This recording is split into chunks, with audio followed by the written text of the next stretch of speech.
let's move on to the next topic, which I believe is we got a treat for you guys tonight, baby. Chris, man, it is time to talk about financials. I know you guys out there love your fucking financial reports, and Chris got you, man. So tonight we're gonna go over Sony and Nintendo's financials. So Chris, I give you the floor, sir. We're All right. away from the load. Oh wait, Oh what's going shit, on? let's go. We're starting with Nintendo. Oh, there we go. Yeah, there we Okay, go. I was worried because it looked weird on my screen. Nah, we're good. Yeah, We're it good. was So a you can little see it. swirl. You can see Yep, it. we can Yeah, see we're it. good. Chart. Okay, so Nintendo and Sony both put out their quarter three financial reports. I'm gonna look at the 9 month period between the end of the last fiscal year, which is March 31st of 2020 till December 31st of 2020. Only because Sony was kind enough to break theirs down and Nintendo was not, so I have to compare apples to apples. So I'm going to use the 9 month gap.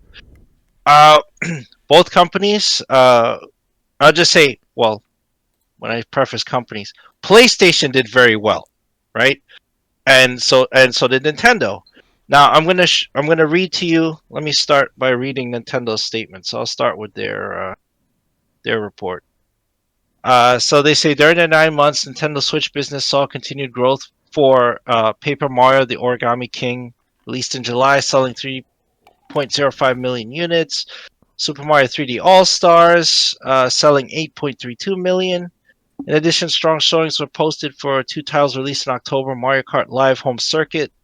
I think that's the AR game, selling 1.08 million, and Pikmin 3 selling 1.94 million units. Titles released in the previous fiscal years also retain momentum and sell well. Animal Crossing sold 19.41 million units for a cumulative sales total of 31.18 million units. Mario Kart 8 Deluxe sold 8.64 million units, which is nuts. Remember, this is in just this 9 month period I'm talking about. Mario Kart 8, 8.64 million units for a cumulative lifetime is 33.41. And Ring Fit sold 5.95 million, so it's 8.68 million lifetime for that game. And as a result, hardware sales reached 24.1 million units, an increase of 35.8% year over year. And software sales reached 176.10 million units, an increase of 43% year on year. So they talk about Pokemon, they talk about online. They said their mobile-related business. It's funny for a company that says they're ditching mobile. Their mobile business actually increased 13.8% Wow. year over year. So it's interesting. There's a couple of things missing from this statement that I was telling Tony about earlier today. I find interesting that Hyrule Warriors is nowhere on this, even though it was their holiday game. Nowhere is it mentioned. I know I would count it as second party, even though it's Koei Tecmo. It's basically Dynasty Warriors. They gave them the assets and the story to use. Like they put lore in that game, so that game actually has story that is a prequel to Breath of the Wild. So you would think they would mention it, right? Yeah. So either that game tanked, right, which is what I'm thinking. I because I have no other good answer for why it wouldn't appear on this report. You tell me you released a game that was your game for the holiday, besides like a Pokemon DLC. That was it. That was your game for the holiday. Not on here. And the second elephant in the room, I was going to put up a picture, but I won't do it. Is they didn't mention the Chinese enrichment we went through last year. Yeah. So which I would say accounted a big part for this, right? I mean, they can mention all the titles they want. It's like, bruh, people were stuck at home. They said their digital sales shot through the roof. It's like because people are locked down, and this was the only form of entertainment available to them. And I'll show you that even more when I get to the Sony report. So let's just see. So how well did Nintendo do over last year? Let's see. So their net sales last year when I did this, I converted this into dollars. so people can understand it. They were roughly at 9.7 billion in net sales when I did this report for 2019. They're at 13.3 billion for this period. So that's an increase of 37.3%. So what I'm accounting for that is, yes, they had a huge sales boom. Animal Crossing did well for them, and but it was really because their sales went up. Games in general had a boom because of Rona, and that was the main factor pushing all these sales, especially digital sales, were pushed up because people couldn't go to the movies, people couldn't really go out, and this was the entertainment available for them, and so they received a huge boost in sales, and their hardware. I'm basically, here's the thing: the hardware was strangled this time legitimately for Nintendo because manufacturing in China collapsed because of lockdowns. And so the Switch sales went up because more people were trying to acquire them, and their supply actually, I would say, genuinely decreased. They didn't have any, no artificial scarcity bullshit that Yeah, Nintendo loves to this do. was real. Yeah. Yeah. But so if you look at the chart here, so I charted their operating profit. This is profit after you deduct the cost of sales. So I know the fans, I keep going over this over and over again, but a lot of people online, especially Nintendo fanboys, will be like, oh, they made all this money. But you realize for every dollar you spend on promoting a product, right, 50 cents of that dollar is gone because you have to promote it, right? You spend half of that on marketing, on point of purchase, dealing with the retailers, shipping the product. There's all these costs, right?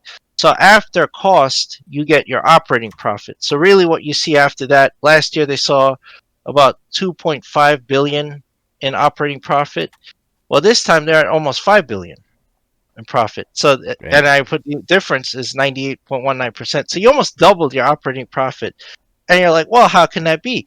It's because their net sales overall was huge. The value of it was tremendous. So even though their cost of sales may have gone up maybe 10 or 15%, it was a low number to begin with. Their net sales jumped significantly. So they saw their profit almost double over last year. And so Nintendo has had a very good year.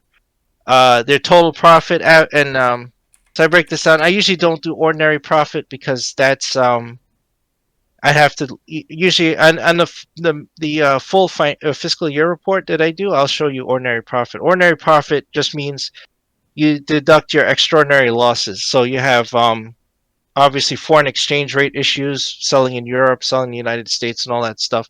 And I'll break that down, and then you get ordinary profit.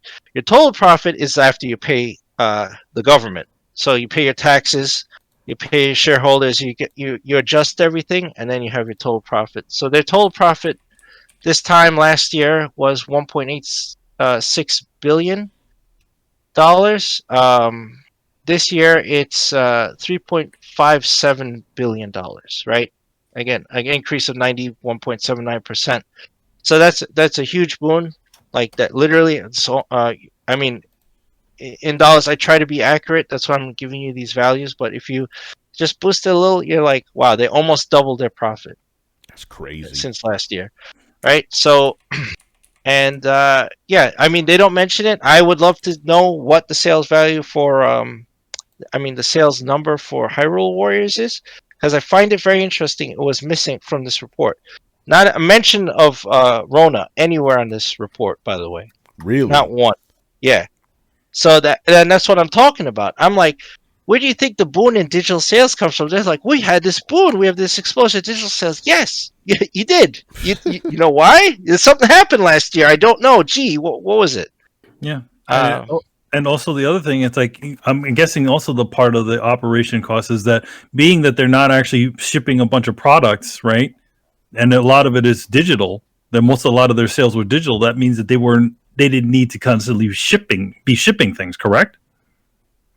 Yeah, I mean, you could cut your expenses in some areas, right? So you cut people in the office, you cut some certain bills, you cut shipping and whatever because you're selling digitally. But you also pick up cost in other areas. Like if your network infrastructure is overtaxed, you have to boost it. So you have to pay for extra servers and extra power and all that stuff. So you'll cut something. It's like, yeah, they're not shipping, they're not driving trucks, and not spending money on fuel and all that stuff. But then it's like, oh well, Nintendo Switch Online is going to crash with everybody accessing it, so you need to boost the number of servers and whatever. So you pay in other ways. So their administrative expenses did go up since last year, and I think some of that is due to them having to restructure how they operated because of Rona, like people operating outside of the office, and then increase in digital sales meant they had to work on their network infrastructure and all that stuff. Their cost of sales went up slightly, and that's probably due to them just taking out more online advertising. They wanted to boost sales because people were home, so they probably got more commercials, put out more ads, things like that.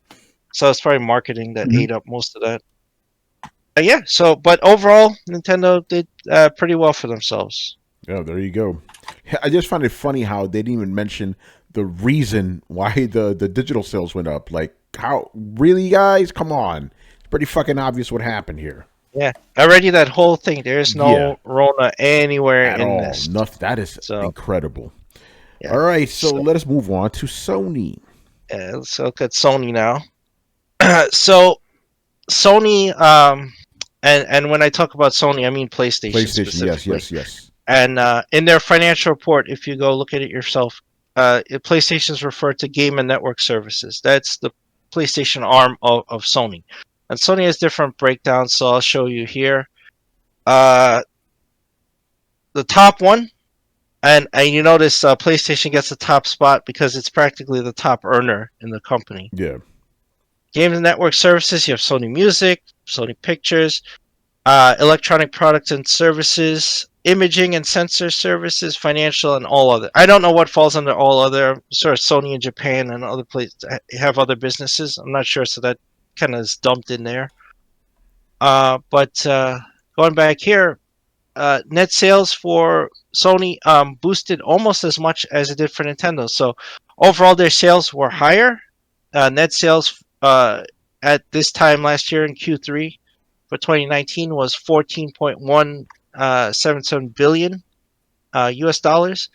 This year it's 18.56 billion, so that's an increase of 31%. Again, Sony was more honest in their report. They directly referenced COVID-19 as a reason for both, and I'll show you in a second, as both a boost for Game and Network Services and a detriment to Sony Pictures. Sony Pictures took a huge dip.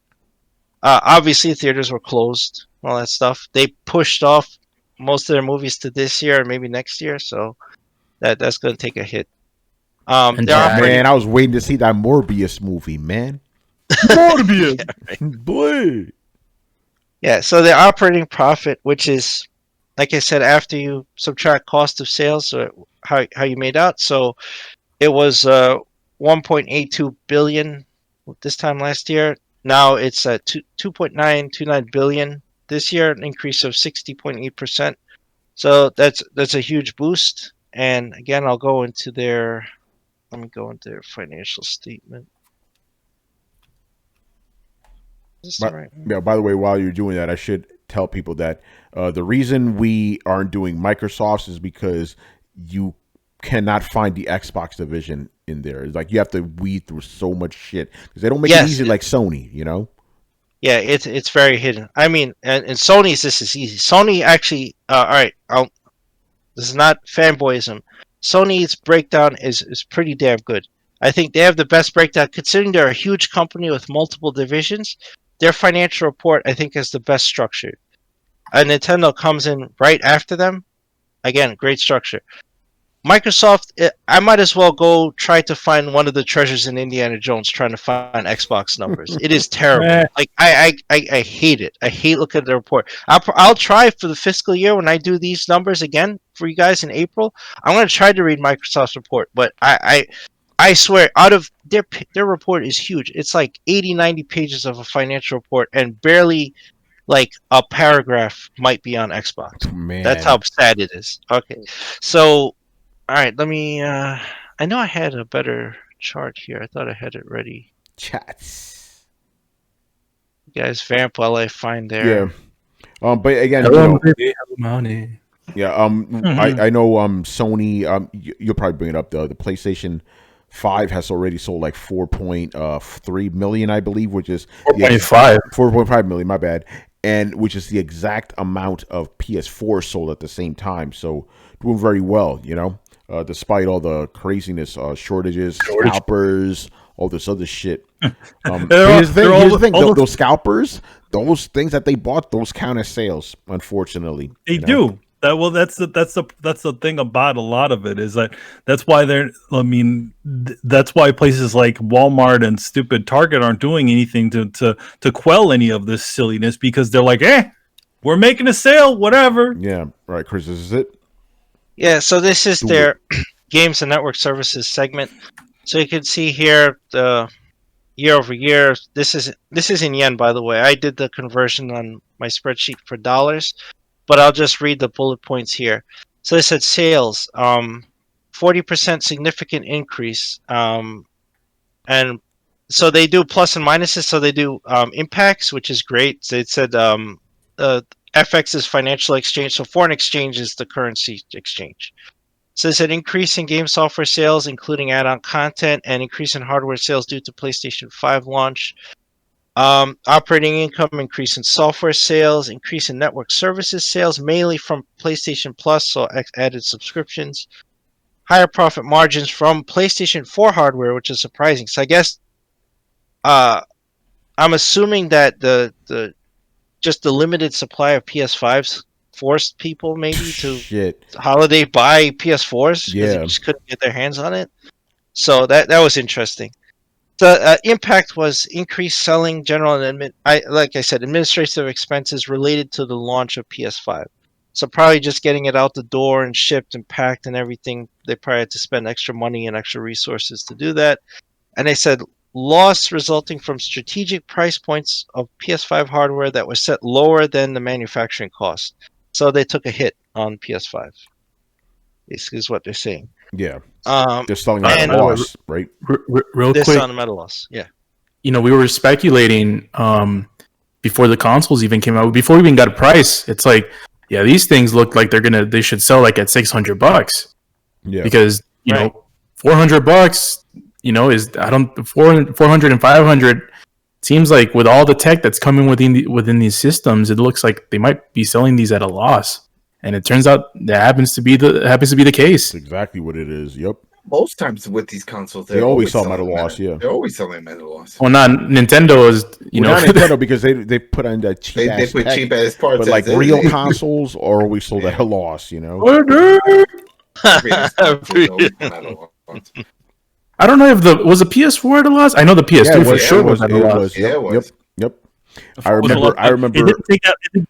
It didn't take that long for the 4 to start profiting, though. It took the PS3 many years. But we even covered it on Throwdown. Like when PS4 started making a profit, it was a year later, Mm-hmm. Yeah. So it took... PS3 took a while, yeah. It took a long time for obvious reasons. Anyway, Chris, what are we looking at right now? Okay, so this is a snapshot of the year-over-year change, Q3 2019 versus Q3 2020. So what I was explaining is... Sony's big profit maker right now is, besides their financial services, is PlayStation. So right here, they're saying their sales and operating revenue increased 9% over last year, and they attribute to significant increases in game and network services and the music segment. So actually, Sony Music did pretty well. And they attribute the loss to significant decrease in pictures and imaging and sensor service segment sales. So the camera business is not doing too well. And so interestingly, if you look at operating income, they said significant increase in game and network services, obviously, electronic products and services. So what's interesting about Sony is because it's a big company, you'll have something called inter-segment sales. And what that means is one part of the company can actually sell components to another part of the company, and that they have to report that in their financial statement. So let's say like some of the parts in the PS5 is made by their electronic products and services, right? Yeah. And the parts in the PlayStation camera is made by the imaging and sensor service, right? So these parts, they can't just hand the parts to one other department. They have to sell them, and they have to be declared as sales. So there's so that's part of it as well. So intersegment sales count as part of their revenue stream.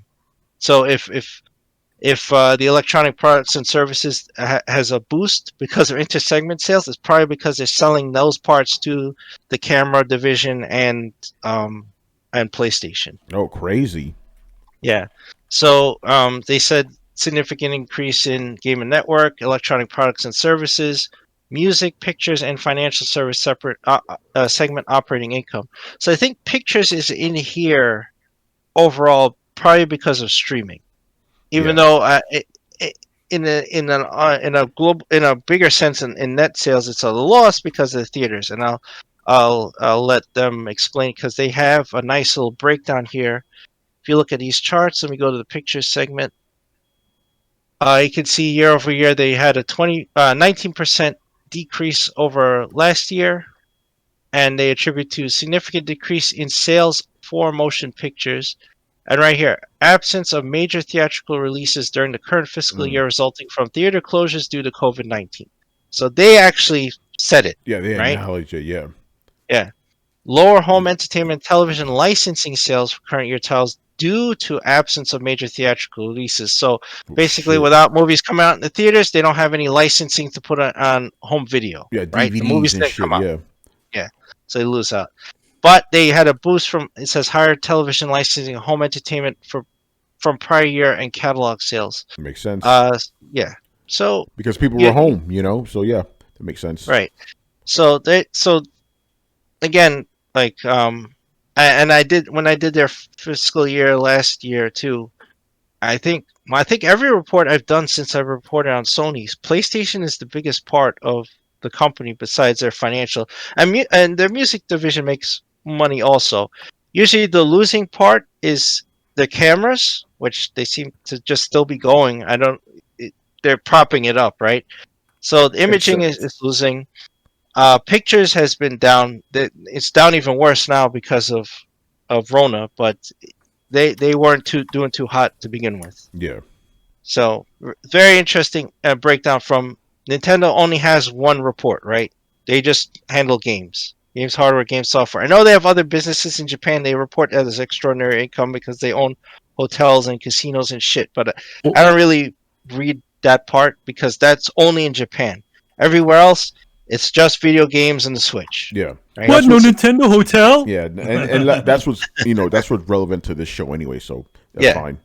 See, I'm not paying attention to that. Yeah. So yeah, both companies have done rather well for themselves over the last year, and I'll see how the full picture looks year over year. I'm guessing that overall they're going to look good because again, they got boosted by people being home, being locked down in Rona, Yeah, for sure. All right, man. Thanks a lot for that, as usual. And shout out to the fans who always crave this stuff. Like, we're probably one of the few gaming podcasts that could get away with this stuff because the fans demand it. I fucking love it, It's great. So shout out to you guys, and thank you, Chris.